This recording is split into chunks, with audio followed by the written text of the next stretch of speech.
Friends welcome back. आज हम start करने वाले हैं chapter number 3 MCQ questions for class 8th, that is chapter number 3।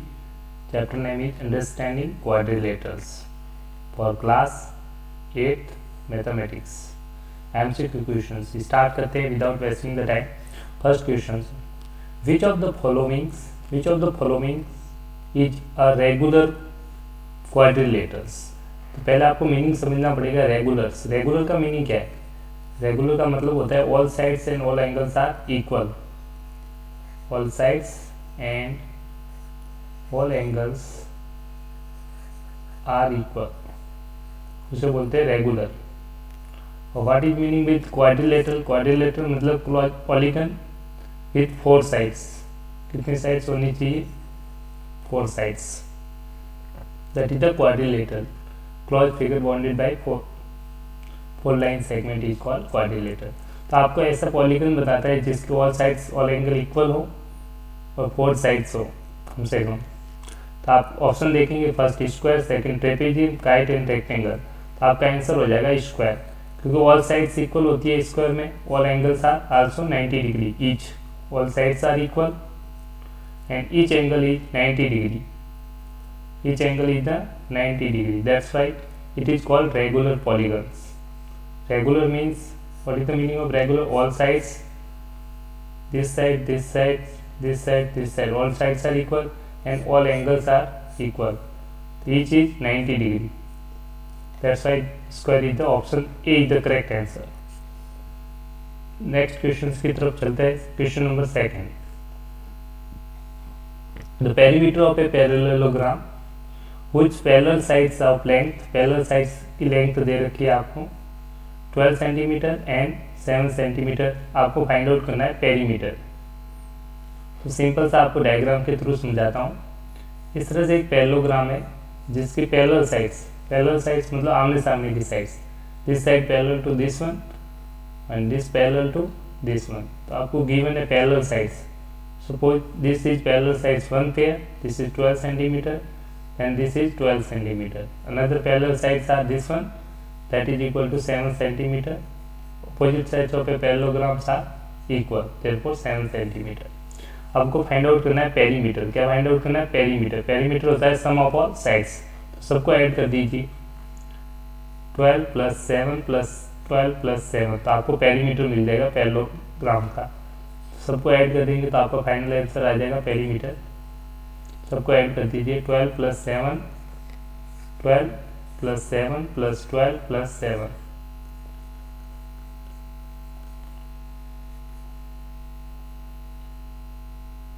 that is equal to 38 centimeter. Which option is the correct? Option number D is the correct answer. इस तरह से आप questions को सॉल्व कर सकते हैं। चलते हैं नेक्स्ट क्वेश्चंस की तरफ।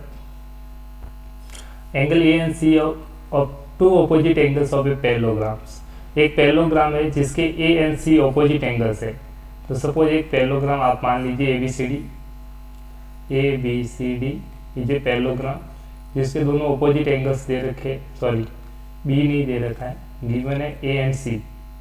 Suppose this angle and this angles are given, 2 opposite angles of a parallelograms. Then तो ऑपोजिट एंगल्स पैरेललोग्राम्स में क्या होते हैं? इक्वल। प्रॉपर्टी आप जानते हैं पैरेललोग्राम में ऑपोजिट एंगल्स क्या होते हैं? Equal.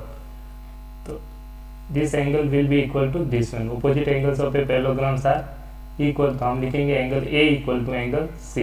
This is the relation between parallelograms. Opposite angles of parallelogram are equal. Opposite angles of parallelograms are equal. तो ऑप्शन देखना आपको, रिलेशंस कौन सा करेक्ट है? रिलेशंस हो जाएगा angle A equal to angle C. Which is the correct? Relation B. Option B is the correct answer. इस तरह से आप इजीली लिख सकते हैं। नेक्स्ट, ऐसे आप बी डी भी इक्वल होते हैं, बट आपको एंगल बी होगा वो एंगल डी के इक्वल होगा। ये आप जानते हैं पैरेललोग्राम में ऑपोजिट एंगल इक्वल है, बट आपको रिलेशन ए और सी में, तो answer B is the correct answer. Next question number 3, 2 adjacent angles of a parallelogram. तो ए एंड बी क्या है? 2 एडजेसेंट एंगल्स है। A and B are 2 adjacent angles of a parallelogram. Angle A and angle B are 2 adjacent angles of a parallelogram. मतलब आपको एक parallelogram बना रखा है, मान लीजिए ABCD पैरेललोग्राम है, तो इसके दो लगातार जो कॉन्जिक्यूटिव दो एंगल्स है, this angle and this angles, two angles of a parallelogram, this is parallelogram, तो angle A is equal to 70 degree, this is the 70 degree, you have to find value of this angle. तो आप जानते हैं को interior angles property लगाएंगे, क्योंकि इन दोनों angle continue angle का सम कितना होता है 180 डिग्री, ठीक है। This parallel to this is transversal line AB, that's why we can say 70 degree plus angle A plus this angle B is equal to 180 degree. को इंटीरियर एंगल प्रॉपर्टी आप जानते होंगे, को इंटीरियर एंगल्स, दैट्स वाई इस तरह से आपके angle B की वैल्यू इक्वेशन सॉल्व कर दीजिए, 70 को उस साइड भेज देंगे, 180 माइनस 70 कर देंगे, तो आपका फाइनल आंसर आ जाएगा 110 डिग्री। इस तरह से आप एंगल B की वैल्यू निकालेंगे और ऑप्शन चेक कर लीजिए, एंगल B की वैल्यू आ रही है 110, which option is the correct, C option is the correct answer. चलते हैं नेक्स्ट क्वेश्चन की तरफ। Question number 5, ABCD is a rectangle in which AC and BD of its are diagonals. तो suppose एक रेक्टेंगल आप बना लीजिए, ABCD एक रेक्टेंगल है, दिस इज ABCD, तो इसमें जो डायगोनल्स होंगे वो कौन है, AC एंड BD। इस पॉइंट को इससे ज्वाइन किया, this is the diagonal, another B को ज्वाइन D से किया, दो डायगोनल्स। AC और BD क्या है, डायगोनल, और डायगोनल्स AC की लेंथ आपको दे रखी है 10 centimetre, this is AC is equal to 10 centimetre. तो फाइंड आउट करना है BD। आप जानते हैं कि डायगोनल्स क्या होते हैं, इक्वल होते हैं, रेक्टेंगल में diagonal AC is equal to BD हो जाएगा, और AC की वैल्यू कितनी दे रखी है आपको 10 सेंटीमीटर, तो BD भी आपका कितना हो जाएगा 10 सेंटीमीटर। क्यों, क्योंकि ये रेक्टेंगल है, क्या दे रखा है, गिवन है रेक्टेंगल, और in rectangle diagonals are equal. Property आप जानते होंगे, रेक्टेंगल में डायगोनल्स क्या होते हैं, equal. In rectangle diagonals are equal,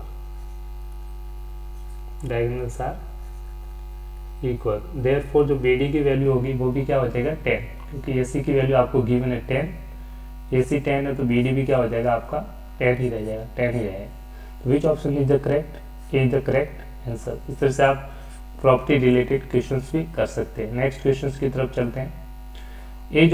each of the angles of A square, square में ईच एंगल कितना होता है, ईच मतलब प्रत्येक एंगल कितनी डिग्री का होता है, इसके अंदर स्क्वायर में। तो आप ये तो सब जानते हैं कि सारे स्क्वायर के अंदर ऑल साइड्स इक्वल होती है, और ईच एंगल क्या होता है 90 डिग्री, क्या होता है 90 डिग्री। सारे एंगल्स कितने डिग्री होते हैं 90 डिग्री, और 90 डिग्री को आप क्या बोलते हैं, राइट एंगल बोलते हैं। कौन सा एंगल बोलते हैं, राइट एंगल। तो which option is the correct answer, तो आप देखेंगे option number B is the correct answer, that is the right angle. Okay, next question की तरफ चलते हैं। Question number 7, which of the following is not a quadrilateral. Focus करना, not a quadrilateral, quadrilateral नहीं है, तो इनमें से देखना कौन सा क्वाड्रिलेटरल नहीं है। क्वाड्रिलेटरल क्या होता है, जिसकी 4 साइड्स होती है, वो सारे क्या हो जाएंगे क्वाड्रिलेटरल। तो आपको चेक करना है जो क्वाड्रिलेटरल नहीं है। इस स्क्वायर में कितनी साइड्स होती है 4, रेक्टेंगल में कितनी साइड्स 4, ट्राइंगल्स में 3 साइड्स, पैरेललोग्राम में 4 साइड, तो कितनी साइड, नॉट ए क्वाड्रिलेटरल। तो क्वाड्रिलेटरल कौन सा नहीं है, ट्राइंगल्स क्वाड्रिलेटरल नहीं होता है, तो आपका option number C is the correct answer.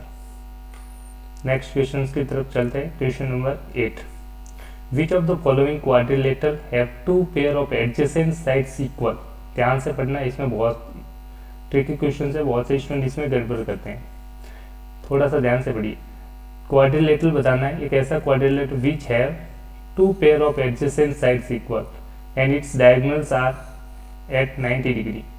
तो ये होता है आपका काइट, क्योंकि काइट में क्या होता है बेटा, 2 adjacent sides, this side equal to this होता है, this side equal to this, और जो डायगोनल्स होते हैं काइट्स के, ये डायगोनल्स होगा, एक डायगोनल्स ये दूसरा, दोनों डायगोनल्स क्या होते हैं एक दूसरे पे क्या होते हैं 90 डिग्री का एंगल्स बनाते हैं। आपस में कितनी डिग्री पे होते हैं 90 डिग्री, कहाँ पे इंटरसेक्ट करते हैं एक दूसरे को 90 डिग्री पे। और एडजेसेंट साइड्स क्या होती है equal, adjacent sides equal, this side is equal to this and this side equal to this. तो which option is the correct, option number B is the correct answer. बहुत से student कहते हैं कि sir adjacent sides तो rhombus में भी equal होती है, पर रोम्बस में ऑल साइड्स इक्वल होती है इसलिए यूज नहीं करना है, स्क्वायर में भी ऑल साइड्स इक्वल है इसलिए नहीं लेंगे, रेक्टेंगल में एडजेसेंट साइड्स इक्वल नहीं होती है, तो आपका ऑप्शन रह जाएगा B, this is the correct. Next question की तरफ चलते हैं। A B and C D are two parallel sides of a parallelogram. तो सिंपल ही है, एक पैरेललोग्राम है ए बी सी डी जिसमें आपको गिवन है A B and C D of a are two parallel sides of a parallelogram. Parallelogram की two parallel side है A B and C D. तो हम जानते हैं कि पैरेललोग्राम में अपोजिट साइड्स क्या होती है, इक्वल, तो A B is equal to क्या हो जाएगा, सी डी। ठीक है, opposite sides of parallelogram are equal. Opposite sides of property related questions इस तरह से पूछे जा सकते हैं एग्जाम्स में। Opposite sides of parallelogram are equal, तो पैरेललोग्राम के अपोजिट साइड्स क्या होती है, इक्वल होती है। तो जो ए बी की लेंथ होगी वो किसके इक्वल हो जाएगी, सी डी के। तो ये ऑप्शन पे रिलेशंस हो जाएगा A B and C D, which is the correct, greater नहीं होती, लेस देन नहीं होती, इक्वल टू। तो option number C is the correct answer. चलते हैं आज का last question. Which of the following the quadrilateral whose diagonals are perpendicular to each other। ऐसा क्वाड्रिलेटरल बताइए जिसके diagonals perpendicular to each other, एक दूसरे पे परपेंडिकुलर्स होते हैं। तो which option is the correct answer, that is the quadrilateral whose diagonals are perpendicular to each other, that is the rhombus।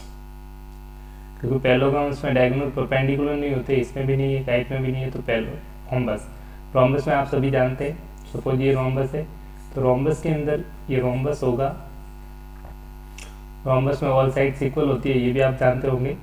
और जो डायगोनल्स होते हैं, इसकी स्पेशल प्रॉपर्टी होती है, जो डायगोनल्स होते हैं रोम्बस में वो क्या होते हैं, एक दूसरे पे क्या होता है, परपेंडिकुलर्स होते हैं, 90 डिग्री पे होते हैं। ये किस में होता है, रोम्बस में। ठीक है, रोम्बस के अंदर, दिस इज द रोम्बस। तो which option is the correct answer, option number D is the right answer. इसी के साथ आज का लेक्चर एंड होता है। See you, bye bye, take care and like and subscribe if you like my videos for next update, and don't miss the next lecture questions that are very important, that are related to this topic, that are from question from after 11 and so on in the next video. Don't miss. Thank you, bye bye, take care, see you in the next video. Okay, bye bye.